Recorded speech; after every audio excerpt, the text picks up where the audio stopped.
Live, Suzanne. We are live. Good morning, Chatterboxers.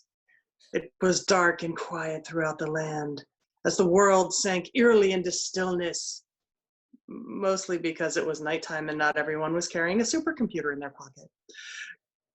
Happy Saturday! Yes, happy Saturday to all of our Chatterboxers. And how did we live without the world's largest note exchange? How did we do it? Life before the 1990s was a time of landline telephones, 9-to-5 jobs, and VHS rentals. I remember these things. Yes. Well, it brings us to our topic of the day, which is, what do you miss about the pre-internet days? I mean, I really only miss one thing about the pre-internet days. Well, we have some bullet points we're going to go through here, and we're going to get your take on what you miss about the pre-internet days, starting with, do you remember? That's all I went. I only miss one thing about the pre-internet days. And what is that? The pre-internet days. That's it. That's it, huh? The pre-internet days. All right. Well, that's all I miss. That's all you miss. Well, I mean, here we are in the internet days, and well, we have to have the internet days to talk about the pre-internet days. Otherwise, we won't be able to talk about the pre-internet days. Are you following me? I think I'm following you. So what you're saying is, if it weren't the pre-internet days, we wouldn't be able to get out and talk about the pre-internet days. This is true. Yes. Yes, this is true. So, good morning, Chatterboxers. Who's out there with us today? We have Joshua Lair is out there today. We've got David Noki out there today. David, please tell me I pronounced your name correctly. We've got Yuha. Yuha's back with us. Nice. Finland. And of course, the very lovely and very talented Mr. Brian Ziegler is also with us today. Very nice. Very nice. A coffee swig to all of you. Yes. Up there. Cheers to everybody. Cheers to all. Here is to all. It's the coffee. Bob Pregmore joined us. Good morning from across the pond, Bob. Yes, good morning from across the pond.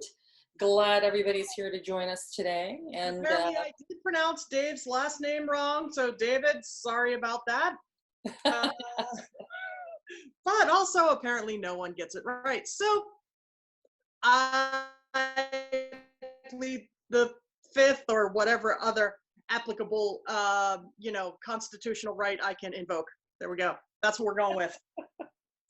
Well, so Suzanne, we're going to talk about, for those of you that are just tuning in here, we're talking about what do you miss about the pre-internet days? And I'm going to let Susie have the floor here for 1 second while I fix my phone. You know, there are so many things that I miss about the pre-internet days. Now, mind you, there are a ton of really nice things going on right now, especially, right now. And I know we generally try and give you some levity and brevity in your day. But with everything that's going on now, you do have a lot of artists that are stepping up. Lacuna Coil's been doing a lot of live feeds. Tarja's been doing a lot of live feeds. Simone Simons has been doing a lot of live feeds. A lot of these people have been doing a lot of live feeds to keep everybody kind of entertained and keep your mind off everything that's going on. So that is definitely one of the better things that's happening with the whole post-interwebs near apocalypse, shall we say. So there are some really nice things that are happening with the interwebs and all of that, but there are some things we miss. Yes, and we're going to get into these talking points about things that we miss pre-internet. How do you guys feel about that? Are you happier with the internet, or were you happier without the internet? So the first talking point we're going to hit is having fewer distractions. Remember when you had fewer distractions? What do you think about that? Wait, I'm sorry, what? What? What? Oh. Sorry. My bad. Suzanne, come back to us. Come back. Oh, but why I always got to come back? Well, exactly. So do you remember the days when we had fewer distractions and how nice that I do was? remember the day of distractions. We weren't so overloaded with information. I Hmm. mean, I do remember. it seemed like such a simpler time back then. Yes. What about, When do you you had to hit the remember horse to the buggy just to go to the store. the horse and the buggy? Well, going back to the horse and the buggy, how about the feeling of being unreachable? The feeling of being unreachable. Suzanne, Suzanne. Oh, oh, sorry. Sorry. My bad. Suzanne, remember I guess you do remember the feeling of I remember the Did feeling of being unreachable. You know, that feeling where that certain ex would just speed dial your phone when you came home after a long, hard day at the office and just wanted to take a shower. Yeah, I remember those days. I remember those days. Yeah, those were the good old days. Those were the good old days back in the day. We're talking about what do you miss about the pre-internet days? What Mm. about actually, okay, this is a good one.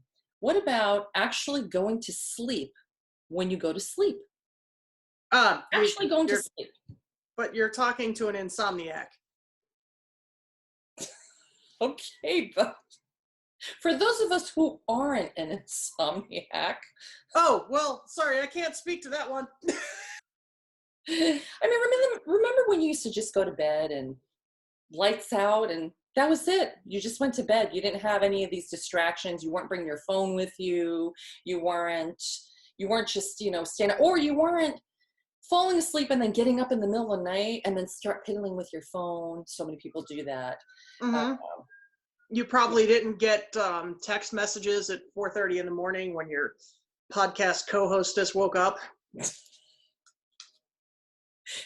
what are you trying to I, say, Suzanne? I didn't do that. I don't know what you're talking about. I would never text you at 4:30 in the morning. Duh. All right. I do remember. And I do try and actually put my phone when I go to bed at night and I charge my phone. I do actually try and put it somewhere where I can't actually, reach it because there's YouTube and stuff. But I digress. There's YouTube and stuff. All right. Yes, What about there are things. There are things on the interweb. there are things. There are so many There are things. things. So many So many things. things. So All many. right. What about do you miss the days of not knowing the political and religious opinions of everyone around you? Do you miss those Yes, days? I miss those days. Boy, do I miss those days. Unfortunately, social media has made it way too easy to word vomit. And way too easy to lock yourself into this kind of confirmation bias where the only things you see are only the things you agree with and you're not exposed to new ideas, and it's like because I'll tell you what, and you and I had this conversation probably about 1,000 times since this whole lockdown thing started. Seeing a lot of people's political posts, social posts, socio-political posts Say that 5 times. made really quickly. But seeing a lot of these posts made me realize that a lot of the people that are in my life are not the people that I assumed that they were the first time around, Mm. And this is sad. This is really sad when you realize that, the people that you thought were your friends are not. Um, and they're really just not the kind of people you want in your life. So that's always kind of a bummer. You always want to think, at least I do, always want to think that the best of people, and think that people are nice, and think that people mean the best, and that they're willing to accept other people's opinions and ideas. And Bob Prigmore is chiming in saying ignorance is a wonderful thing. Yes. Yes, Bob. In this case, ignorance is a marvelous thing. Cheers to that. That gets a cheers. That is so true. That is so true. Which brings me to my next point here. Oh, I'm sorry. Did you have one final thought on this one? Well, Brian chimed in with, I don't think we're meant to know the innermost thoughts of everyone around us. Mm-hmm. I don't think we want to. Yeah. We really don't want to. And you know what else it takes away? It takes away that kind of getting to know people. Yes. You know, it takes away wanting to get to know someone and learning a little bit more about them every time you get together, and learning a little bit more about how they believe, and being able to kind of gradually find your footing with people. Now it's just kind of blah. Here it is. Exactly. Take it or leave it. And I've got to be honest, I more often than not want to say leave it. Well, I think it's true, because imagine, this is almost like having, you know, all these people in your life, like every second of the day. There's no chance to breathe from it. And I think that, right, you know, it makes it very difficult. It's like, you know, when you're building a relationship with somebody, you're taking that time to get to know each other. You're seeing each other every day, or whatever, every other day. And you're taking that time to make that connection and get to know the person.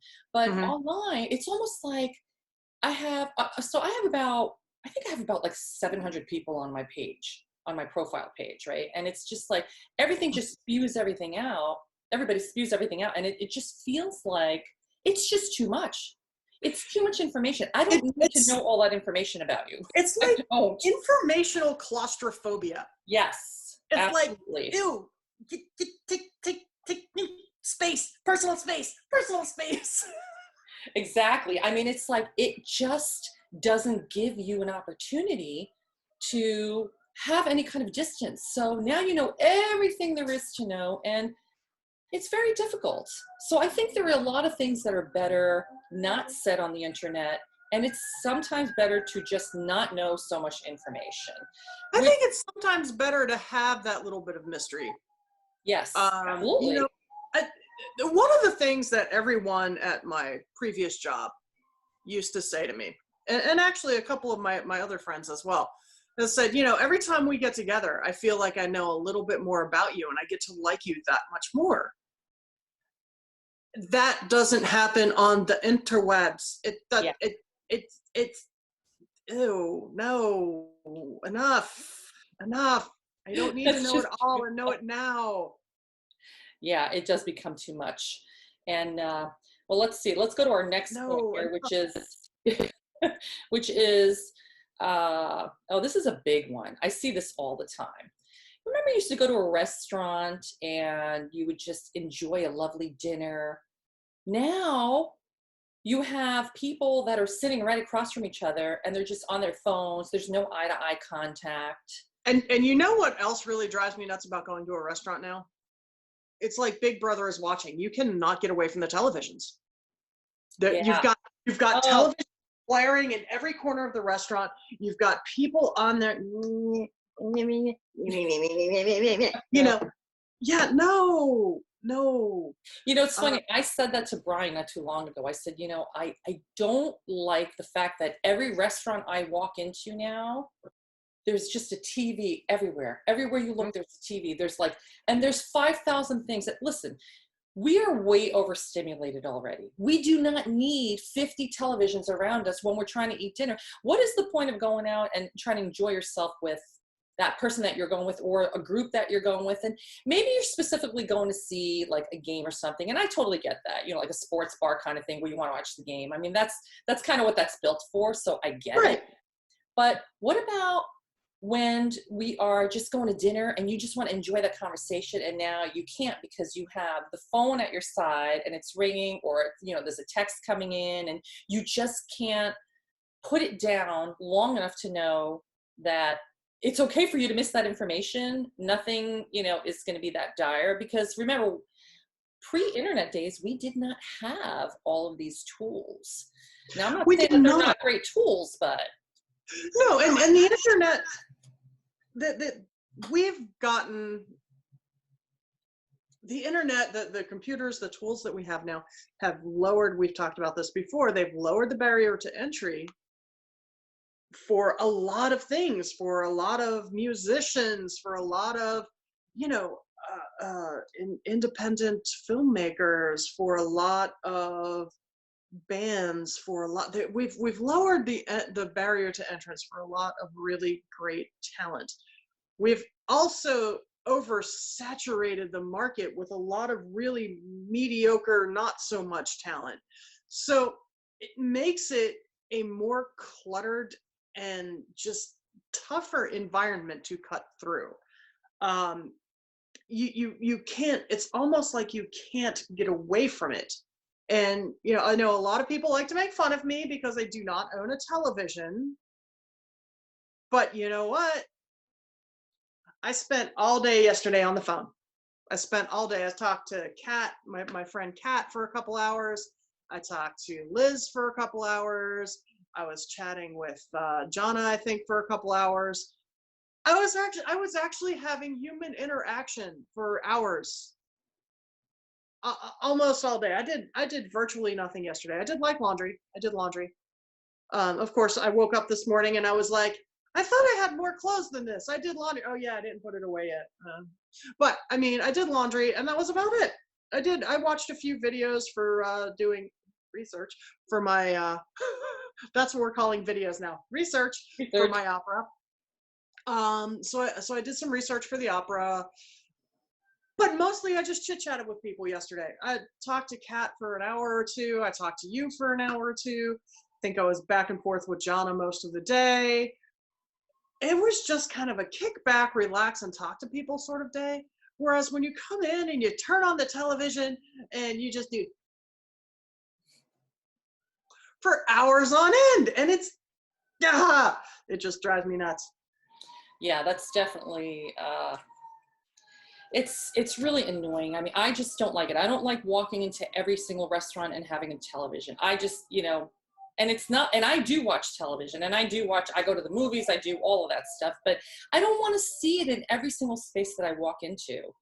I mean, unless you're going to a super, super, super high class type of restaurant. And I mean, I don't know, is there a TV in, are there TVs there? Maybe, I don't know, but it's really annoying. And I think it takes away from just trying to have that intimate conversation. That's why a lot of times you go out to dinner.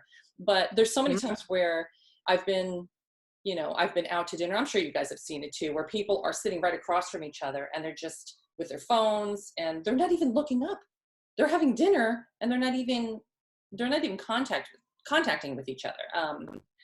So, all right, here's another one. Do you remember the days when you used to use an actual map versus navigation? Like, you unfold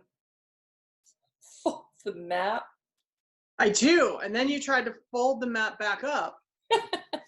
And that was the really great part, because like you'd be driving, you'd be looking at the map, and then all of a sudden these people would be like honking at you because, apparently you're not supposed to try and read the map while you're driving or something. I don't know. All I know is other drivers are just really picky on the road. They're just, oh my goodness, they're just so picky. And then you're trying to fold the map up, and then you got this kind of accordion thing going, and it never folds the way you put it back together. It never unfolds. It's kind of like trying to put your Apple product back in the box. You can never get the Apple product back in the box the same way you got it out of the box. That's true. That is very true. Very tricky. All right. How about, do you remember when people used to just dial or I do. You would just pick up and say hello? So here's the really funny thing. My dad is a volunteer fireman, and he is in charge of the fire safety programs for the schools and businesses and things around the area. And he'll go to the schools, because remember now, a lot of these kids still have grandparents that would that have actual house phones, right? But these kids have grown up on cell phones. So they have a thing with the fire safety program where they have a regular house phone, either a dial phone or a push button phone. The kids don't know how to use them. Like, they don't know that you have to pick up the phone and wait for a dial tone and then dial the number. They don't know that you have to push one before you dial the number. They don't know. They don't know. They don't know. They don't know. They don't know how to use these things. But these things still actually exist in a lot of the older households. Like my parents actually are in their 80s, and they have they still have an actual house phone, an actual landline in the house. So the nieces and nephews, when they go over there, if something happens, need to be able to use that phone. Yeah, that's interesting. It's like they just don't understand.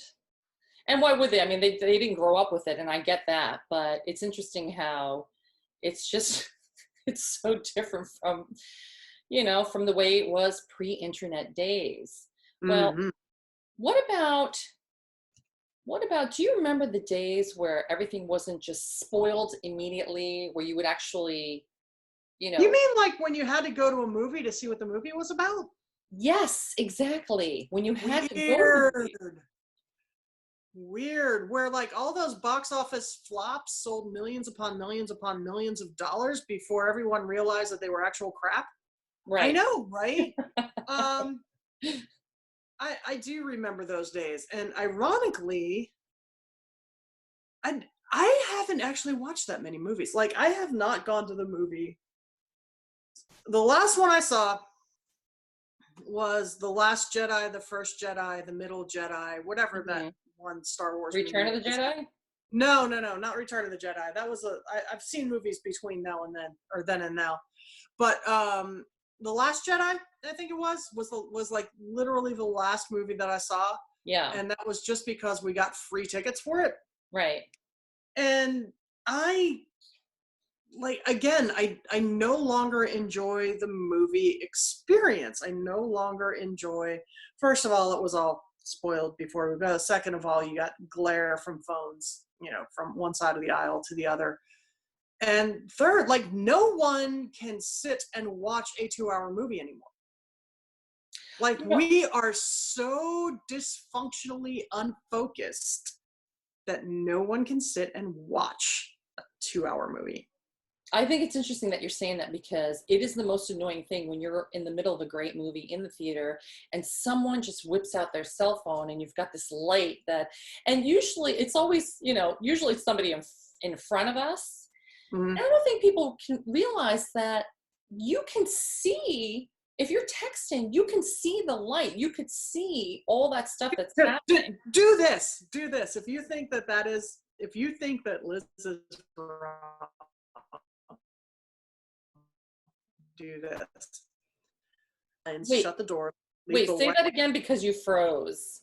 Okay, so if you think that Liz is wrong, when you go to bed tonight, shut all the drapes, shut all the blinds, leave the lights out, and click your phone on and see how brightly that room lights up.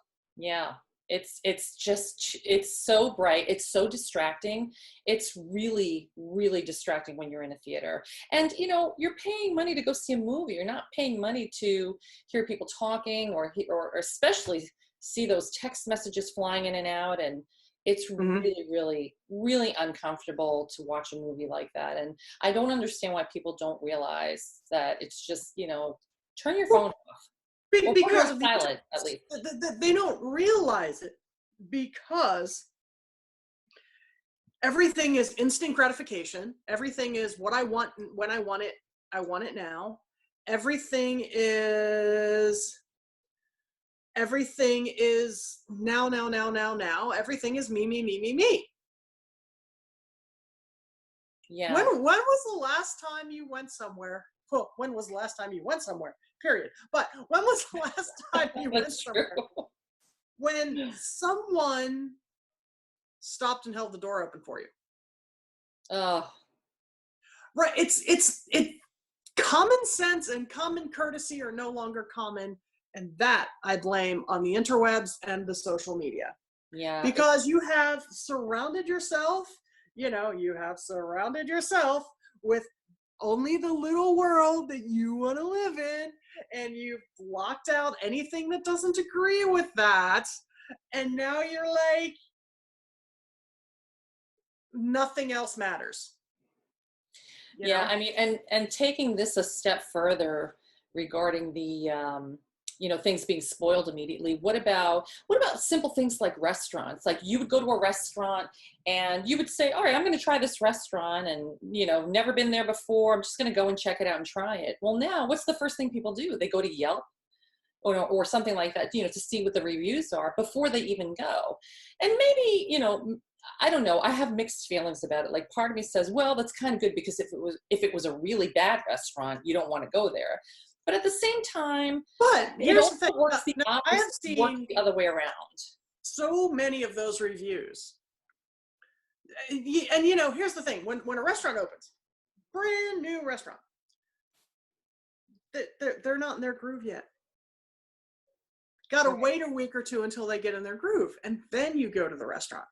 Now, you go to a restaurant and you have, and again, going back to, I put the blinders on and I only pay attention to what I want to pay attention to. How many people have you seen leave reviews for a restaurant that say 1 star because they didn't give me my dessert for free or something stupid? I've seen a ton of those. And it gets to the point, I've seen a ton of reviews where I look at the reviews and I'm like, either someone got paid, because I actually worked for someone, by the way, who would pay people to put positive reviews for his crappy company up on the interwebs.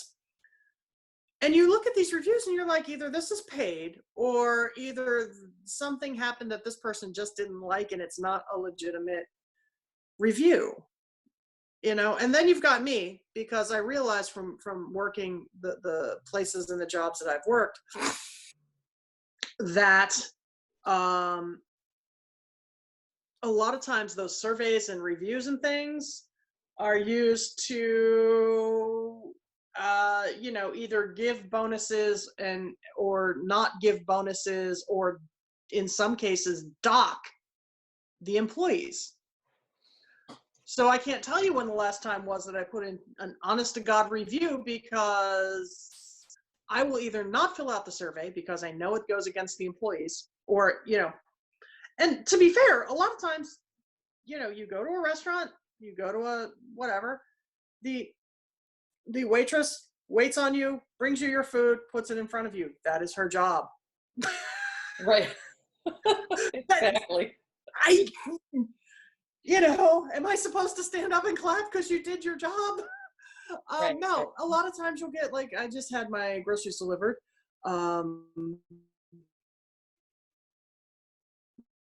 Yesterday, and that girl, a lot of communication. I asked her if she wouldn't mind picking up some extra coffee because I forgot to put coffee on the list, and she did that for me. Okay, she went over, she did above and beyond. She could have just said, "No, you dummy, you forgot to put it on the list, not my problem." And she would have been well within her rights to say that, and I wouldn't have docked her for it. But she didn't. So, okay, you do have people who are going above and beyond, and those people deserve, me standing up and clapping. When I go to Walmart and I ordered a ton of groceries and I pull up and they drop the groceries in the back of my car, that's what they're supposed to do. Why do we need accolades for doing what you're supposed to do anymore? That is my question. Yeah, that's interesting. It's like, I mean, everybody seems to need that little extra boost for things that are just supposed to be part of the job, right? Yes. And we have so many more of these to go over, but we have so many more of these to go over, but I think we're gonna end it on this one. What about the days of having your privacy? Do you remember those days of having your privacy pre-internet? How do we feel about that? That'll be our last bullet for today. I do. And I'll tell you what, I am getting more and more of a stickler.